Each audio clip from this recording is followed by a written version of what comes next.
Үдшийн минь эрхэм хүндэт үзэгчтэй. Намайг Катя гэдэг. Шөнө дундын яриа нэвтрүүлгийн эхний дугаар маань үгээр эхэлж байна.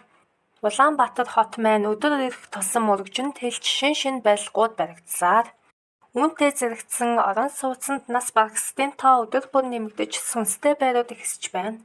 Сүнстэй байр хөлсөлсөн залуу бүсгүй болон түүний найзад тохиолдсон аимшигт явдлыг өгүүлье. Та бүхэн таалан болгоно уу? Совдаа ажилд очихлаа. Хоёулаа манад очих уу? Найз нь чамд саяхан нүүж олсон байраа харуулъя. Эцэст нь хөгшин хүмүүс байна лээ. Хөдөө нутагтаа амьдрна гэд яваад өгсөн. Нас балсан охинтой минь адилхан юм гэд 3 өрөө барыг 300 мянгаар хөлсөлсөн гэд боддоо. Азтай байгаа эцтэй би. Хөөх болж штэ миний найз. За тэгвэл хоёулаа танах руу явах уу да. Хаана гэлээ? Ойрхон бодлын цаана.